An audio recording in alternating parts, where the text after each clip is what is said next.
For thousands of years, history told us one story, that ancient Egypt was conquered by outsiders, by invaders from the north, by empires from across the sea. But almost no one talks about the moment Egypt was ruled by kings from the south, kings from Nubia, kings with dark skin, iron discipline, and a deep belief that they were the true heirs of the pharaohs. This is the story of the Kushite Empire, an African civilization that didn't just survive beside Egypt. They conquered it, they ruled it, and they tried to restore its soul. South of ancient Egypt, along the Nile River, lay a land the Egyptians called Kush. To Egypt, Kush was both dangerous and desirable.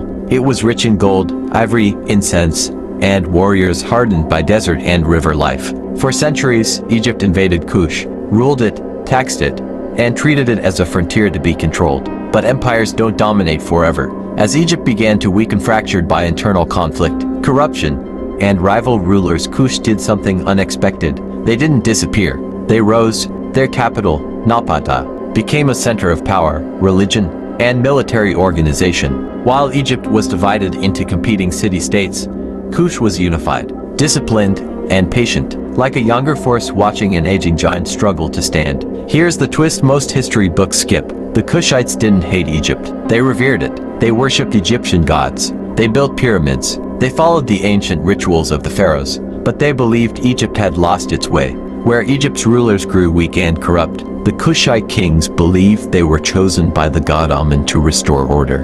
In their minds, this wasn't an invasion, it was a return, a restoration of balance. Around 750 BC, a Kushite king named Pi made his move, and he didn't rush. He watched as Egypt fractured further, ruled by local warlords who called themselves pharaohs but lacked legitimacy. Then Pi marched north along the Nile. He defeated Egypt's rulers one by one, often sparing them if they submitted. Cities fell without being destroyed. Temples were protected, not looted. When Pi reached Egypt's sacred cities, he didn't celebrate with violence. He purified himself. He prayed. He gave thanks to the gods. Pi didn't just conquer Egypt. He claimed the throne of the pharaohs. For the first time in history, Egypt was ruled by a black African dynasty from the south. This became known as Egypt's 25th dynasty, the Kushite dynasty. Pi's successors Shabaka, Shebetku, and Taharka ruled an empire stretching from the heart of Nubia, all the way to the Mediterranean Sea. They rebuilt temples long neglected. They restored ancient traditions. They revived pyramid building. They ruled not as conquerors, but as traditional pharaohs, often more devoted to old Egyptian values than Egypt itself had been. Taharka, the most famous Kushite ruler, led Egypt during a cultural and religious revival. Under his rule, Egypt once again felt like a superpower of the ancient world. But greatness attracts enemies. At the same time the Kushites ruled Egypt, a brutal force was rising in the north, the Assyrian Empire. The Assyrians were relentless. They crushed cities, erased kingdoms, and ruled through fear and iron. When Assyria turned its eyes toward Egypt, the Kushites resisted. Battle after battle, Taharka fought to hold the empire together. But this was a clash between two very different worlds. One rooted in spirituality and tradition, the other built as a war machine. Eventually, the Assyrians invaded Egypt, sacked major cities, and forced the Kushite rulers to retreat south. The Kushites lost Egypt, but they were not destroyed. Back in Nubia,